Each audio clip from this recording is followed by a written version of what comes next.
and good evening, Hearts of Oak. Sorry, a few minutes late. Uh, and first of all, before I jump in with Callum, if I can just check our moderator team, let us know if everything is live. You can be watching us on Rumble, on the website, on Getter, on Twitter, Facebook, DLive, Twitch, Cloud Hub, however you're watching. Great to have you with us, but I'll just double check that we are live. Seems to be working for me. All good? Yep. Then we'll take that and then we'll jump in. Callum, it is great to have you back with us once again. Well, hello. Thank you for having me again. Not at all. You go to these weird and wonderful places in the world, so it's always good to get a completely different viewpoint. So thanks for coming on, and obviously the links to not only this trip but all the other ones are in the description, so people can just click and go to your Britannica Politica YouTube, which actually gives me so many ads. So it's obviously popular if it's throwing up so many ads. I don't think YouTube's found out yet. I think they just think, oh, travel vlog, right? Nothing unusual there. Don't tell them. No, will not. I thoroughly enjoyed it, but to our viewers, obviously this is your third one, isn't it? Because you were on talking about your Afghan trip, and then you did a little sneaky weekender in Serbia, and then this is number 3. Yeah, in the series. I'm trying to go to shitholes for fun. So we did Afghanistan, which, yeah, thanks to Miles.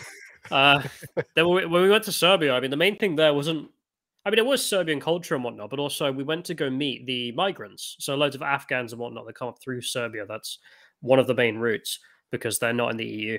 To then get into the EU via Hungary or Croatia and then to the rest of where we are.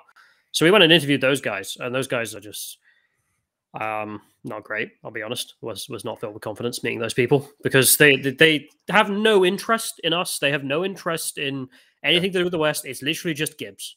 They're not in danger in the slightest. So whatever. There's that. So go check that video out. And then the most recent one was I decided I'd go to New Russia. So not only old Russia as we know it, the Russian Federation, but the new provinces.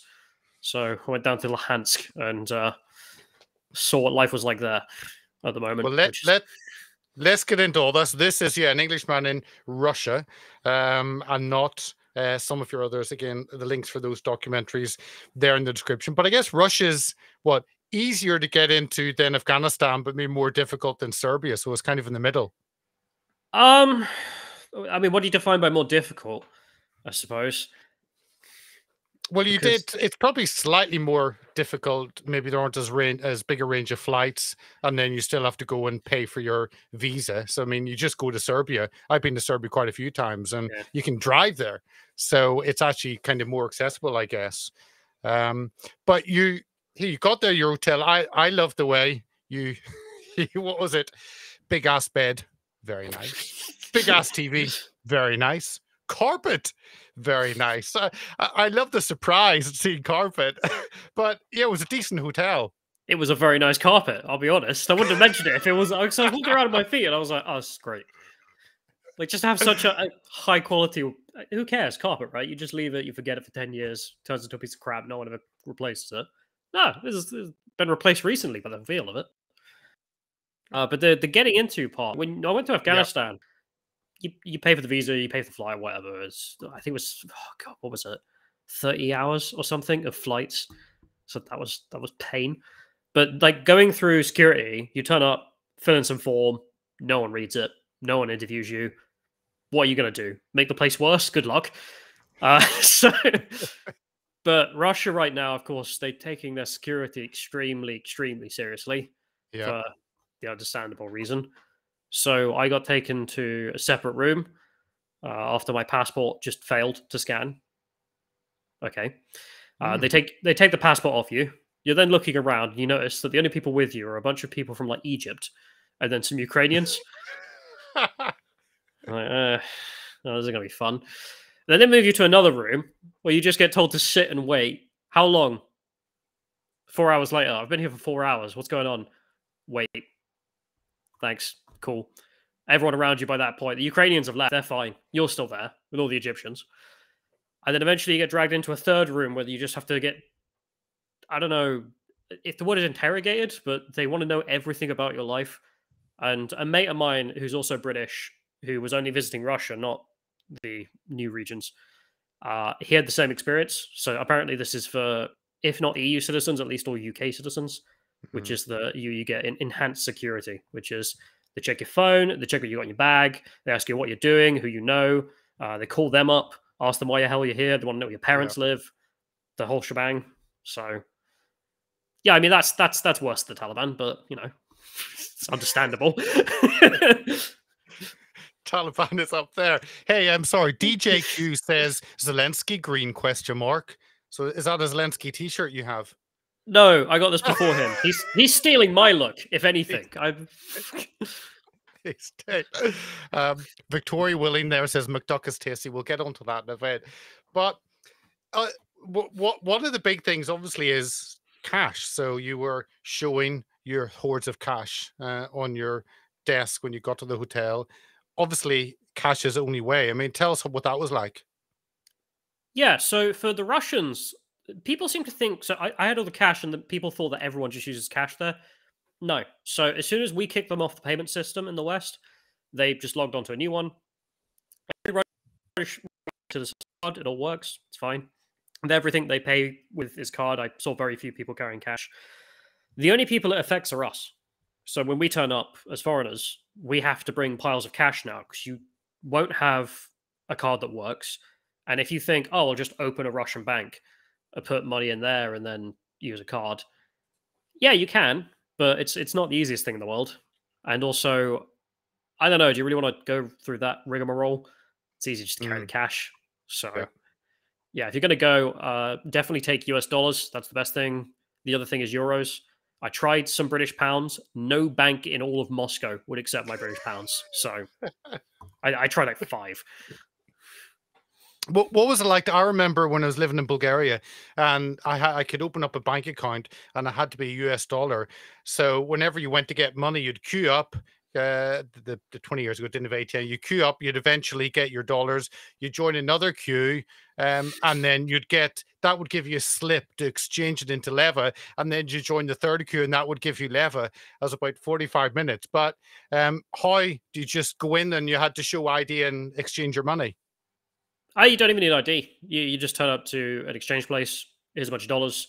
They'll give you whatever. I think if you did a high enough amount, so if you did like a couple grand or something like that in one go, maybe $1,000, they'd ask you for ID and documentation. But if you do like a few hundred here and there, no one cares. So it's very relaxed. Oh, if only we were like that. And so you got there, you checked out. The hotel was an impressive hotel. I mean, the lobby was huge. Yeah, it's an old Stalinist building. I think Stalin used to have dignitaries stay there. Beautiful building from the outside as well. If people want to look it up, Hotel Hilton Leningradskaya. Really old. They actually have like a video playing in the lobby of all the different people who've stayed there and like Soviet propaganda about how great it is, which is really weird. But whatever. Like one way of advertising your hotel, propaganda films. I think it was number 50 out of like 750. I guess it wasn't packed full of foreigners. It was. I didn't see a single Russian person staying there. There was some Brazilian journalist I met on the last day. He was really nice. What was weird there is he was also, because we're sort of set up in this mindset in the West right now, at least generally. You know, we're combating Russia and Russia's bad and the West is good and we're helping, whatever, like your thing, right?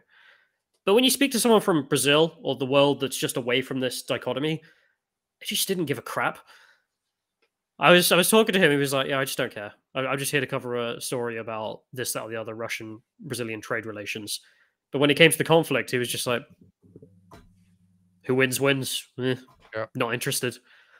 So when you met anyone in that hotel that seemed to be that position, I didn't find any Westerners. So quite refreshing. So the first thing was going to get food. I loved it. you went to McDonald's via an off license. So I'm off to McDonald's. The next thing you were looking at vodka.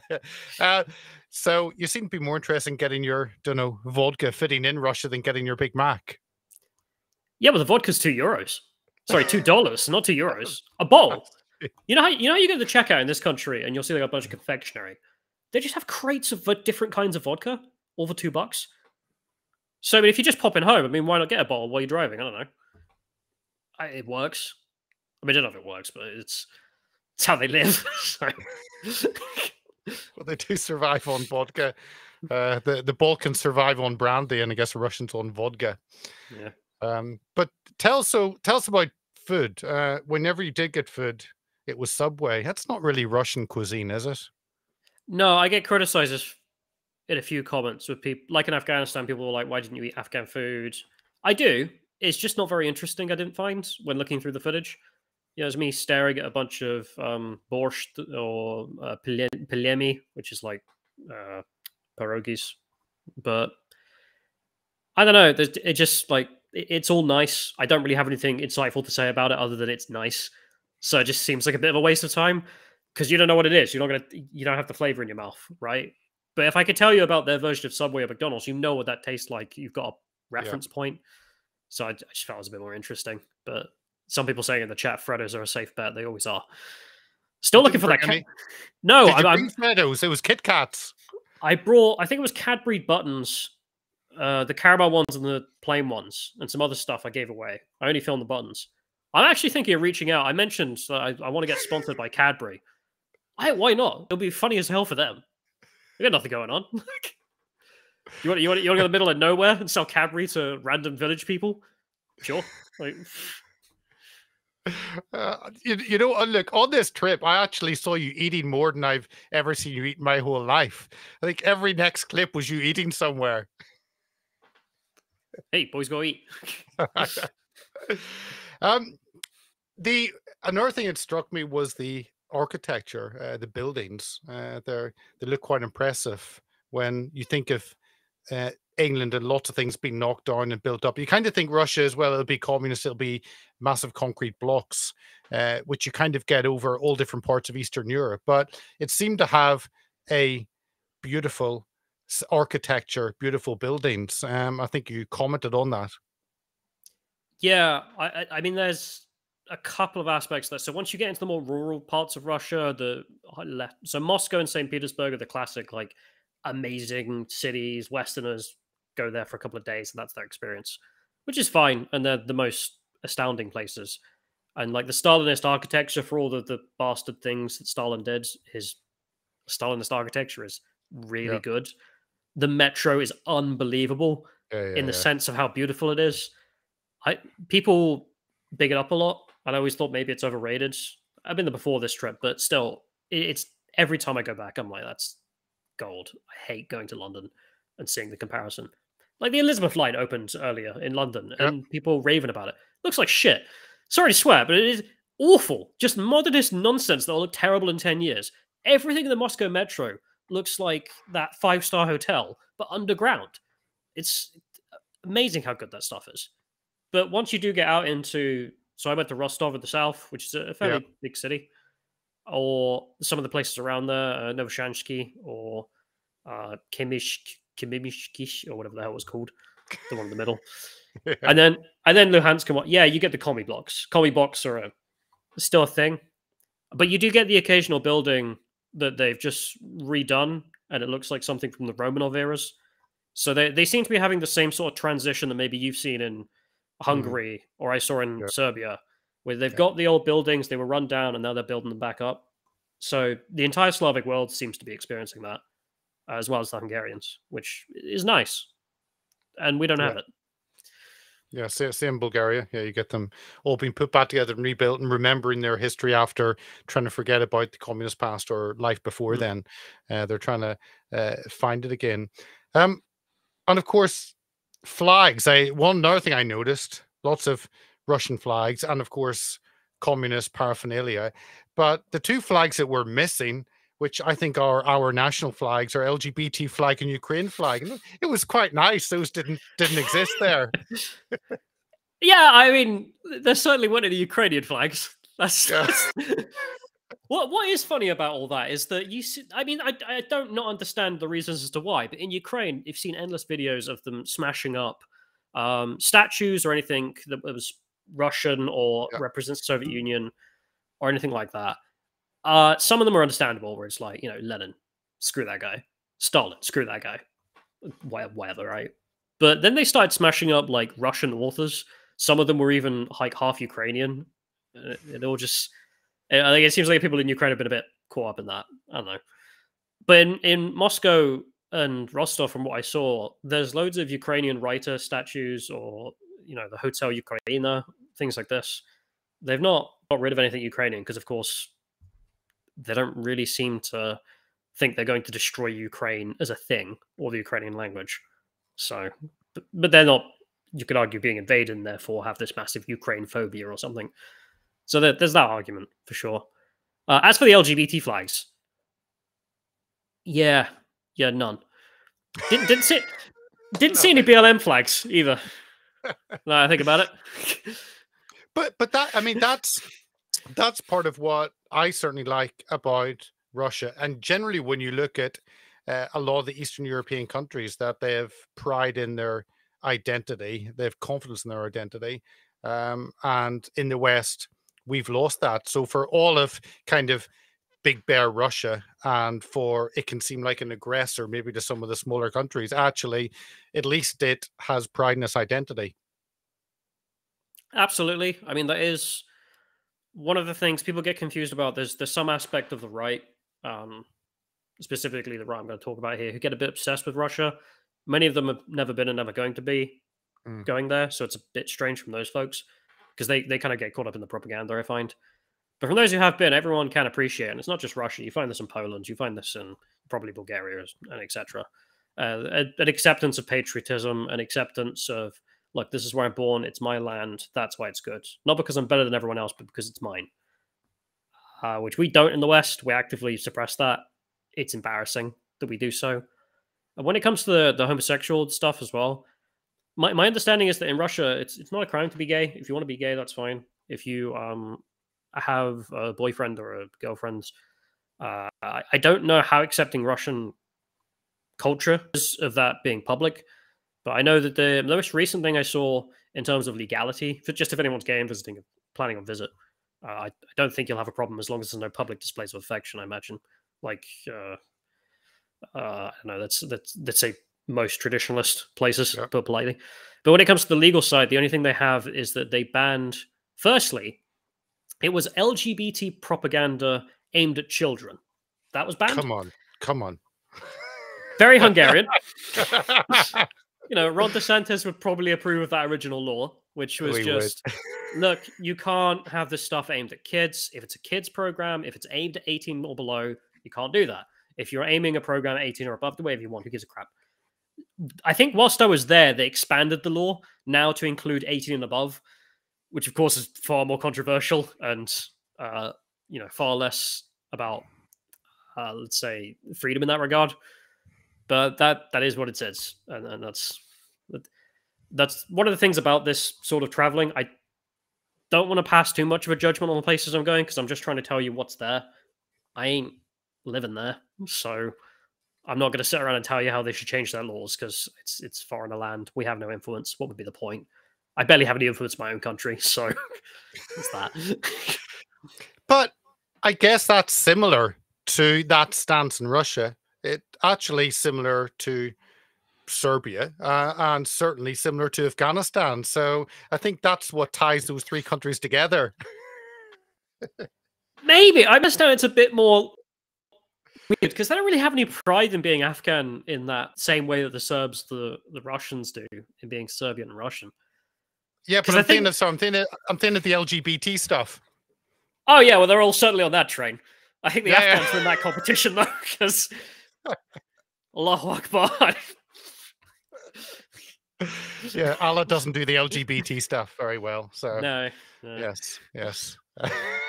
One of the few things he'll commend him or Muhammad for, but we'll not get into that conversation. I think they're accepting of teas. I think tea is still okay. Tea? Do you think so?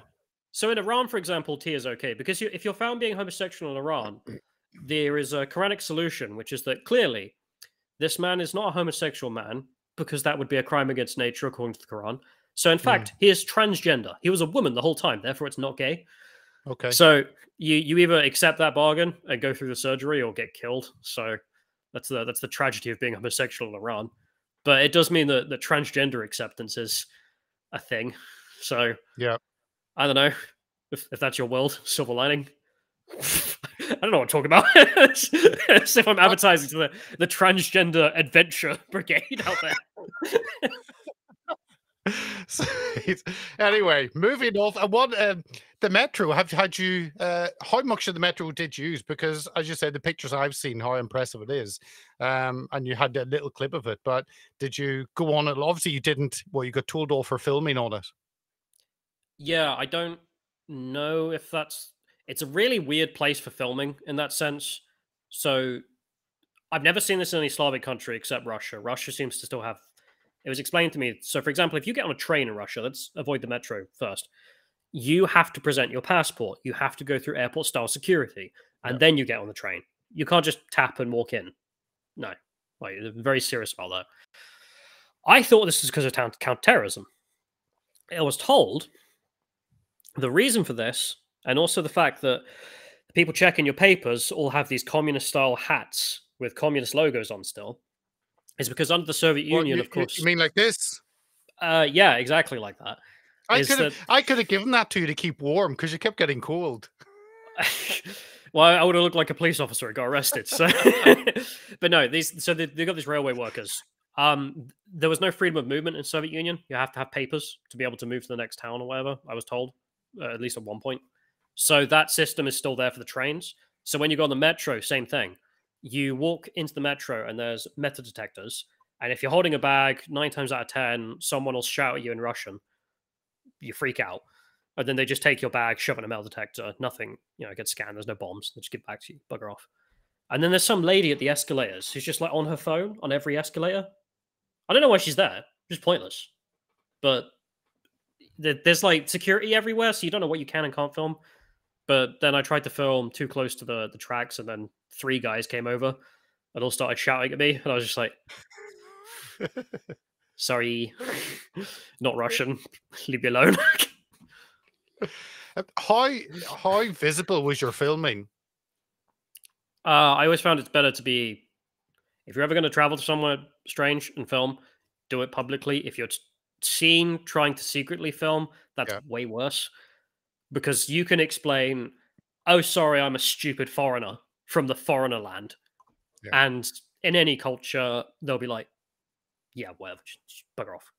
And it'll be over. So always just hold up the camera, look like an American tourist, pretty much. And that's usually what I do.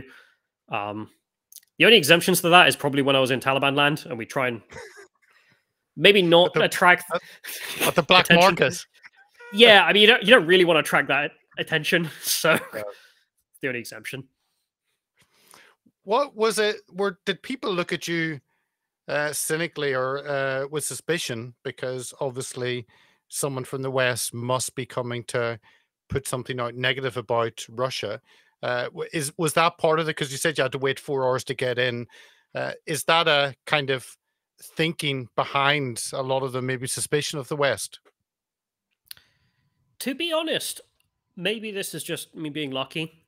On this entire trip, I didn't find any suspicious people being suspicious of me. Yeah. Except security, and that's their job, so fair enough. Or in Luhansk. So the civilians there were a bit distrusting because like we spoke to people and tried to ask, do you mind if we interview you, ask you these questions? We're showing the questions. I had a guy look over them just to make sure it wouldn't spook the hell out of anyone. Yeah. He said, yeah, no, those are fine. But no one would talk to us because they're just that scared. I think for a couple of reasons, which is that if the Ukrainians come back and they're on camera saying something nice about Russia and maybe something will happen, maybe they're worried that they'll say something wrong and, get in trouble or something. I don't know. That's the only place I felt any problems. Everywhere else, I mean, I ran into a guy in a flea market in Rostov, and jabbering away in half Russian, half English with this dude and the other people around us. All friendly. Go to an Irish pub, start talking about the situation. All friendly, all smiles. I never had to explain and sit there and be like, oh, yes, I am here to film about Great Russia or something to get someone's trust. Because they're incredibly isolated. So any foreigner who comes there and it's like, I want to show what life's like, they're immediately just like, thank you for coming. Show people. So, war museums. You did some filming, some beautiful tanks in different places. But tell us about that. And do you have a specific tank fetish? Oh, who doesn't like tanks? Come on. There's a few places I went. There's the Victory Museum in Moscow, which, if anyone goes to Moscow, it's the easiest place to go on holiday. Go for a weekend or two with a loved one. It's a very romantic place to be as well, especially even in winter. Definitely take your girl to the Victory Museum, because even though it's military nonsense, women don't generally like staring at, there's enough there to be fun. There's enough light shows and stuff I didn't really have time to show in the video that they have. There's some old like remakes of the Reichstag you can go and see. Any kind of gun, any kind of tank. There's Patriot Park I went to. That's a big thing in Russia. There's sort of like theme parks throughout the country.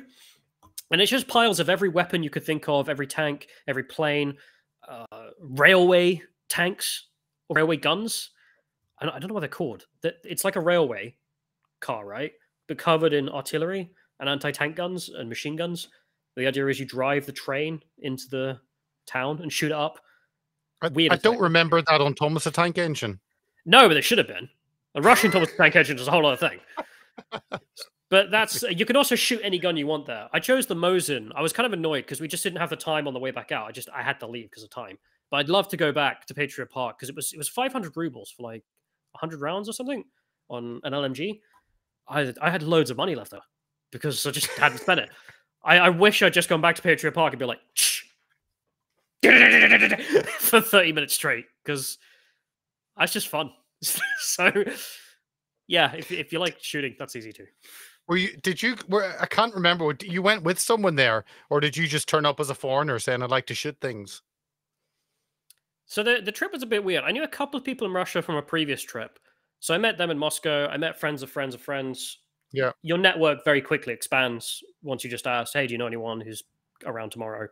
I went to like an Indian market with a lady, for example. That was really funny, actually, because we're walking around and I hear the Indian music and I see the brands and the spices.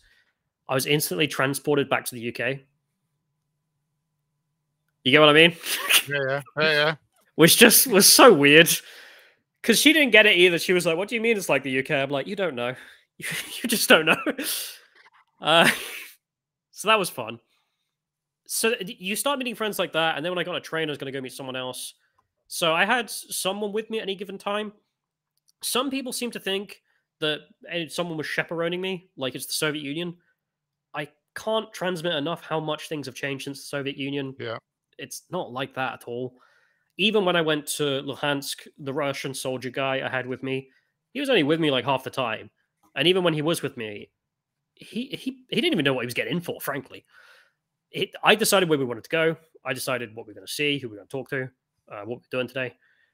He was a quirky character. Yeah, I mean, he was just a friend of a friend of a friend was in Rostov. Great guy, made friends with him. I said, look, the guy I was going to go meet has been blown up by a mortar. I'm kind of buggered. Do you know anyone who can take me to the new regions?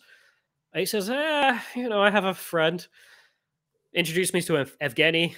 Weird character, big mustache, larger than life, goes to Ukraine a lot, has been fighting since 2014, killing people.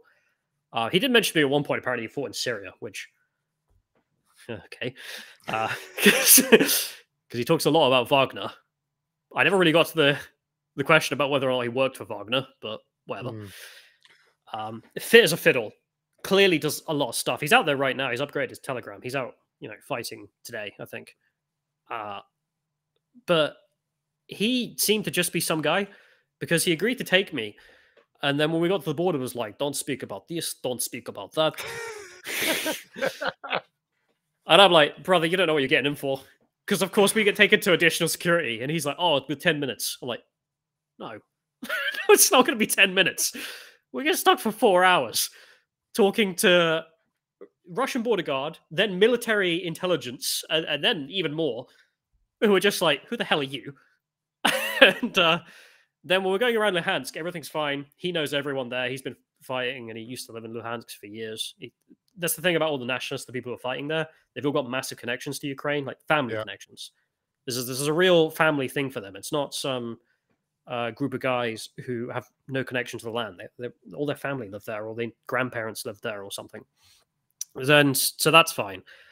And on the way back out, of course, same border checkpoint, more security. I just remember we got off the bus in Rostov. He was just so pissed at me. So he was just like, "Oh, for God's sakes!" Like, it was just some guy. He didn't know what he was getting in for. I was just like, "Yeah, sorry, man. There's gonna be a lot of stops. My passport's cancer in this place." So, yeah, it's free to travel around. If you meet friends of friends, you'll quickly be able to meet someone in any given town. And if they're a friend of a friend, they'll be nice to you. So what's the part that's kind of partially Russian, partially Ukrainian? Is that Lukansk or the other one, Rostov? Yeah, so to explain for people who might not know the situation, Ukraine became a country after the Soviet Union collapsed. It used to basically just be a Soviet republic of USSR. I don't think a Ukrainian nation really existed before in peacetime. You could argue maybe like the kingdoms of Kiev and Rus or something, but yeah. I mean in modern times probably. Then stuff happened, politics. Russia ended up annexing Crimea, and then there was an uprising in these two places called Donetsk and Luhansk. Okay. Large Russian populations. Stalin's fault, as most things are, as to why there's so many Russians. In fact, I think Donetsk used to be called Stalino, because of course.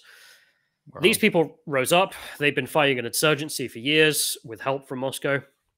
And then when the Russian army moved in properly, not just, unofficially, they have now annexed Luhansk province, Donetsk province, Zaporozhye, and Kherson. So we went to the Luhansk province, which that place has been a battlefield for, what has it been, 8 years, something like that. They've now got all of that province under control.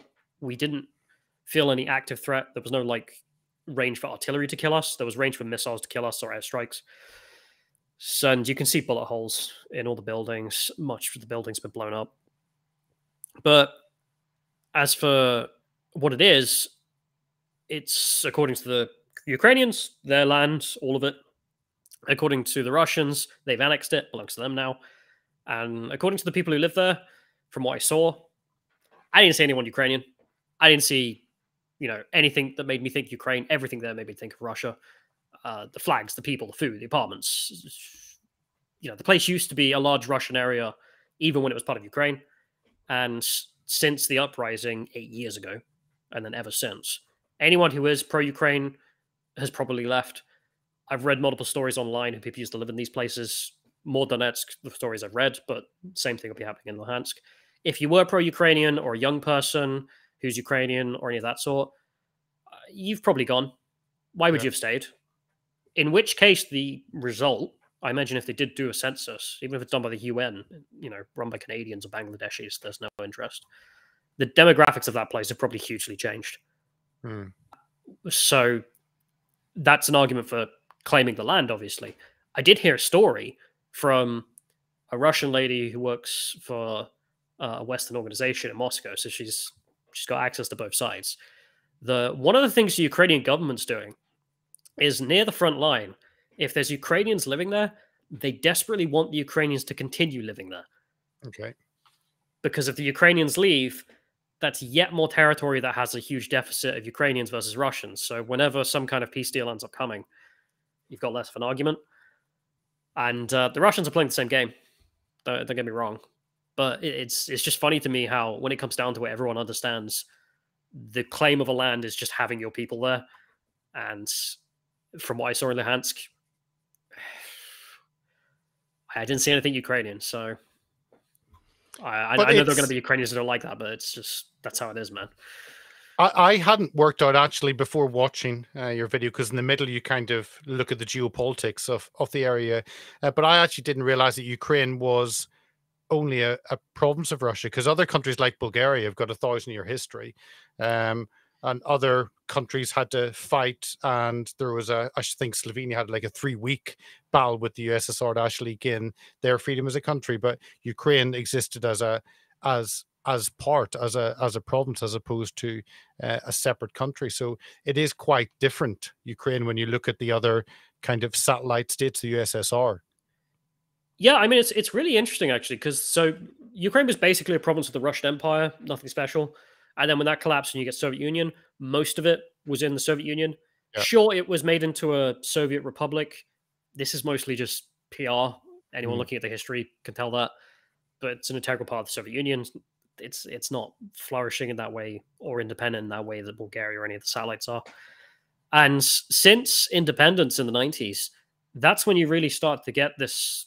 It's seemingly, I mean, someone could correct me if I'm wrong, this actual solidifying of what are we?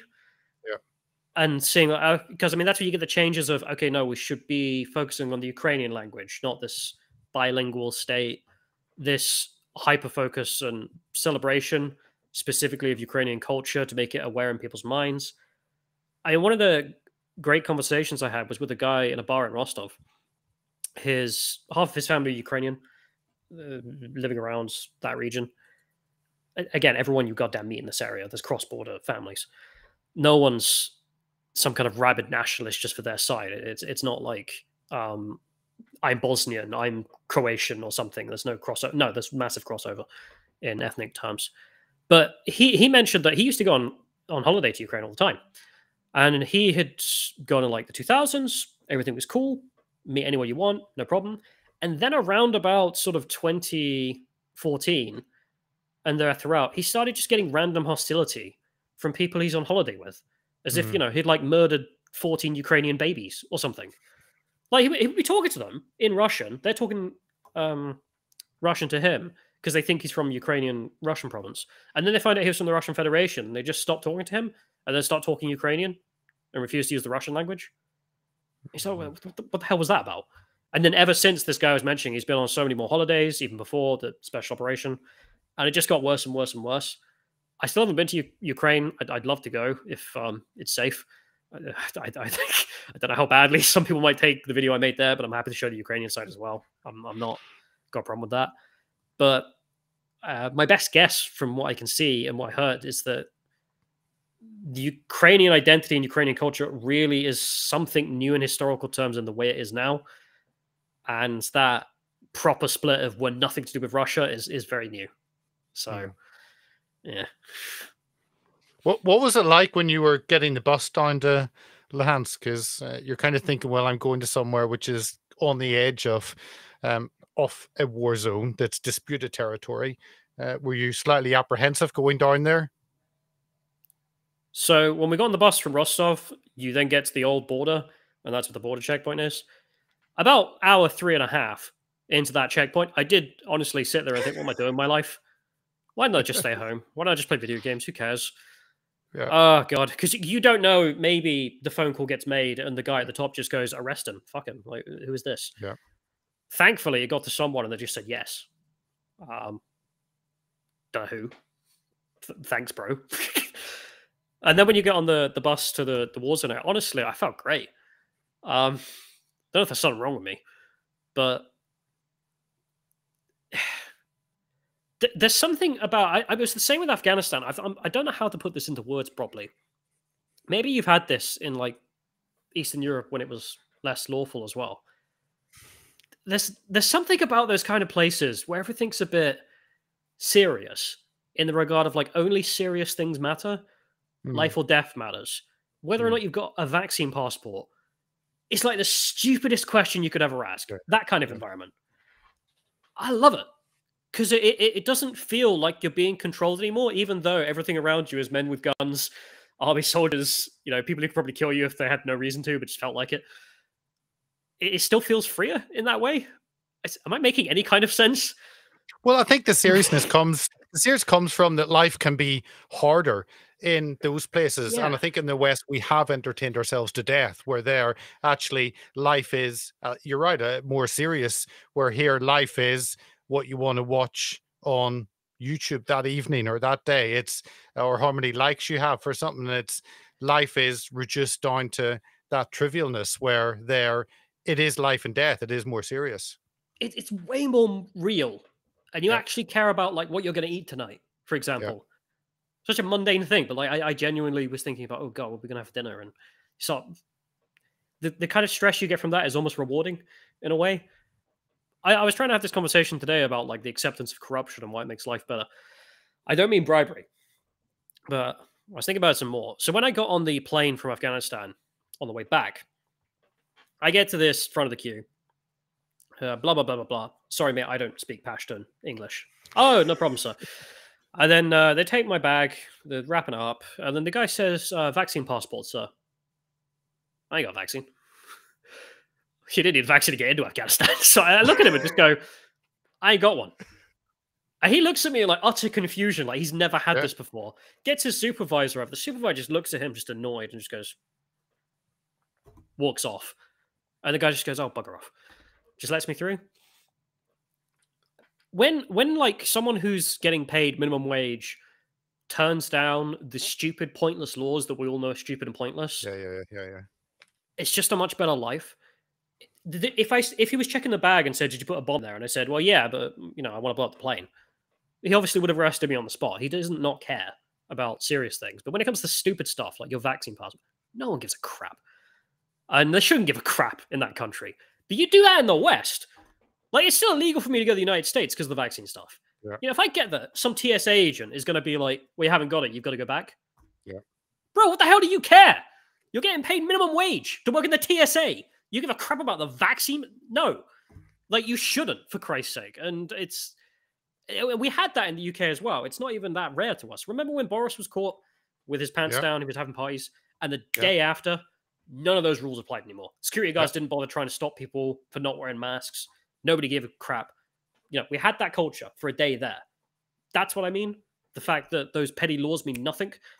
And when I was in Luhansk and you're back in a zone that's, state of war, none of that petty crap means anything. And that's, I don't know, it's just something spiritually. It just makes you happier in a really messed up way because you're in a really messed up place. But it's liberating.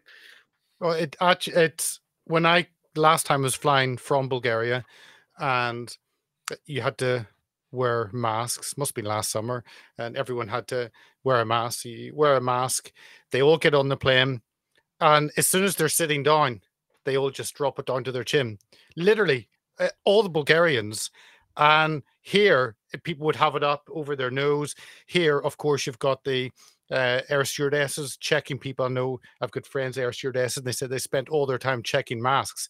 Where in Bulgaria, they realized it just was a load of crap, and therefore they kind of would pay lip service, but really they knew it was nonsense. Where in the UK, they paid, not only did they pay lip service, but they believed everything they were told.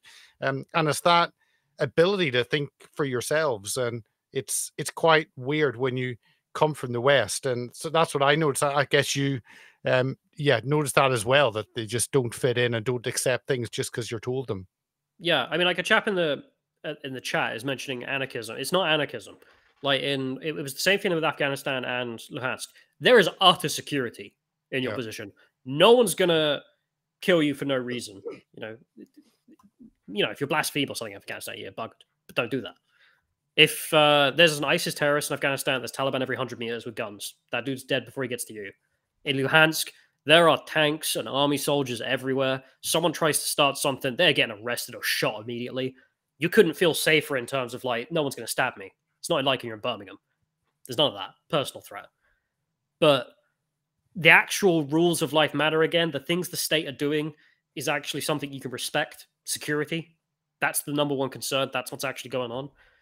But none of this nonsense mentality exists. Andrew Tate actually described this in a really interesting way, and maybe you'll get it as well. He was in Romania.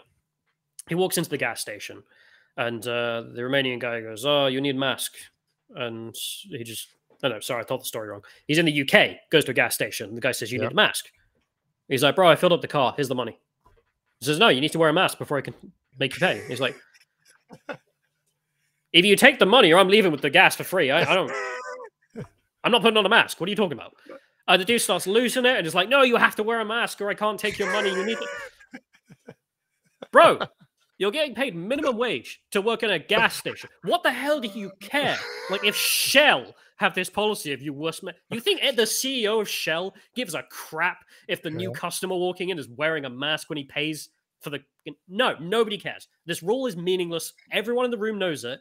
And yeah, I don't know if it's our Protestant work ethic or something, but the Anglosphere worker who's getting paid minimum wage just goes, the rules are the rules, like a German. And he's just like, yeah, must implement the... No one's going to make him implement those rules. He does it to himself. And then Tate mentions, you do that in Romania. Same situation. You walk in. The Romanian guy will say, sir, you must wear a mask. And you say, I'm not doing it. And the Romanian worker will go, eh. It's true. Not because he wouldn't do that if you were like, I'm not going to pay. You've got to pay. That's important. But on stupid, nonsensical rules, I'm not wasting my time with this. And we don't have that in the West, and it annoys the crap out of me. I remember some Bulgarians telling me you have to wear a mask because they were wearing one on their chin. It's just like, it's so weird. Do you realize it's just like a piss take? It's like, we don't give a shit. You kind of pretend. It's like, yeah, so weird. So but weird. it's that part of the outside. Once you get outside the Western world, that's really the metric. It's not like corruption and bribery or the law doesn't apply. It's the I'm not listening to nonsense mindset. And that do you have that in spades in Russia of the people? So I can appreciate that of the people. Sure, there's other problems. Sure, no, I don't agree with those things. But when I talk about this thing, and you'll recognize it as well in Bulgaria, Tate recognized it in Romania. Really, the ex-Soviet nations really know how to go. I don't care what the dear leader's saying. Yeah, for a good reason. Yeah. Here, one thing I want to ask you that actually didn't really talk about, I don't think, but I live in London, and sometimes it's difficult to find English people living in London. I assume over there in Russia, it's still fairly Russian. I guess it hasn't been hit by the multicultural nonsense. So this is a big criticism of Putin from the Russian nationalists I found on both the trips I've done there. And it's true. It's a valid criticism, which is that if you go to Moscow, for example, there's a lot of Russians, but they have some of the same problems we have. The reason for this is because not only is the Russian Federation a huge country, huge amount of ethnic diversity just because it's so big, and there are loads of ethnic republics inside that are made up of ethnic minorities that travel all over the place. They also have the Kazakhstan border, which is ridiculously huge. They don't really man it. They don't really have the ability to man it. So that's not happening. In which case, they have loads of illegals, not to mention the legal immigration from those countries, because the quality of life working in Moscow as a taxi driver is way better, blah, blah, blah. One of the funny stories I got told, there's a huge amount of those people in Moscow, which is visible, especially in the taxi drivers. One of the stories I got told is that the mayor of Moscow was talking about the fact that they're putting up Uzbek language signs below the Russian signs in this district in Moscow, because the Uzbeks are taking too long in the metro. They'll get out, they'll stare at the signs, they don't really know where they're going. So he's putting up the Uzbek language. And this lady's telling me the story, and I'm looking at her like, lady, I've been here 3 days. I can read Cyrillic. Yep. You're telling me these people live in Moscow, and they can't read a Russian metro sign about which street they live on? I mean, it was just kind of strange that kind of cockholdery in that sense of having no standards for your ethnic minorities. You treat them like children. Like, you should just give up all of your culture and language and everything else because, they can't read the signs. Learn to read then. I mean, it's not a big ask, learning to read. So they do have those problems as well. It's just nowhere near what we have in the UK. And for them, it's really only in these big hubs like Moscow where all the money is. So, this is what I mean by like some sections of the right who have never been to Russia, don't know anything about it, will fetishize Putin and be like, yeah, he's tough on immigration and whatnot. Yeah, compared to us, sure. But it doesn't mean there's no problems. And again, same solution, which is just say no. We're not putting up Uzbek language signs. Learn to read, you goddamn losers. That's the correct response. What do you mean you can't read? Education's free. Exactly. Let's finish off on food. Looking for food, you got McDuck, and I'm kind of thinking, did you order a big duck? And that just doesn't sound right. But tell us about, because these places, obviously Western companies have pulled out, but and then you get McDuck. And what was that like? So I should probably take this a little bit slower. So in the Russian Federation, so the old Russia, the Western companies pulled out. You've got mainly the ones you'll find in day-to-day life. IKEA isn't there. Very few Russians went to IKEA. It's very much a rich person thing. So means nothing. You've got McDonald's, which has been changed to It's Tasty full stop. It's now run by some Russian guy. All the profits stay in Russia. Supply chains are all the same. All the food comes from Russia. Nothing's changed. So great. That's actually a net win for them. They're no longer sending money to the McDonald's USA company. Starbucks, same deal. There are a couple of others you'll find in day-to-day life, but again, all the products don't come from the West. So, I mean, remember, the West is basically a service economy for a place like Russia, and in which case they could do the services. It's not hard. In fact, they could pay Russians to do it, save money. And then in Luhansk, because that used to be Ukraine and has been for 8 years in a state of conflict, they care even less about copyright laws. So they opened McDuck, which I still have the wrappers for. And that's the McDonald's there. It literally has the Disney font, which is illegal. And they have the Disney characters that they put out, which, again, is illegal. What was weird there is that the interior design of McDonald's, remember when it used to be like black and white squares or whatever? Yep. And then they changed it so it was those like wavy patterns and like, they had like these wooden things behind the benches that would have like gaps missing. Yeah, like slats. Yeah, the kind of design I'm thinking of. Yeah. That's what they have in Ukraine, Luhansk, the Russian territory, because it's just not been touched in like 8 years. It's still clean. All the fryers make the same beeping noises. You can buy a black bread Big Mac, which I didn't do because I don't like a black bread. But in Russia, they've got the modern ones because it's only a year ago that changed. When I asked people about all of that, no one could have given a crap. This is something I'm kind of annoyed about, that the delusion so many people have in the West about Russia. They think it's just like the West and it's just as effective as if we lost McDonald's tomorrow. People would be freaking out. McDonald's was even only in quite good places in Russia. Yeah. The people who went there, Russian people don't like McDonald's all that much. They've got their own fast foods, which are frankly better. Like smoked salmon is so easy to get there for some reason, so cheap compared to your crappy Big Mac. And even then, if you're a Russian and some company does that, not only do you not care, if they ever came back, you're not going to go back and shop with them because they betrayed your country. Yeah. So it's a lose-lose on that front. Places like Burger King hasn't left. They're making bank. McDonald's left, but they're open. So our biggest competitor decided to leave the country. What a retard. Make loads of money. And for the companies doing that, the argument is made that, oh, maybe they did it for moral reasons. You think any of these companies do anything for moral? Are you high? Nope. No, they're not doing it for Ukrainian nationalism reasons either. None of these companies are Ukrainian. None of them have big markets in Ukraine. They've done this because some letter was sent from the White House. All their CEOs are actually that dumb and have just been taken on with the current thing and jumped in on it. I don't think any of these CEOs actually care about the morality question in any of this. And I cannot stress enough, things in Russia are not collapsing as a result of the sanctions. I was rewatching, there's the YouTube channel called Laserpig. I quite like the guy. I got nothing against him. I love his content. Tank stuff, love that. Anyway, so he did some videos about when the war started. And I was going back and just checking out what people were saying when it first kicked off. And one of the predictions he makes, for example, is like, oh, the conditions in Russia are perfect for being about the same as the Russian Revolution in 1918. It was sort of a weird thing to say then. After being there, food's cheaper than ever. gas is cheaper than ever. I don't know if you saw it's 19 pence for unlimited gas in the hands. I saw you enjoying just watching gas burn. Oh, it's great.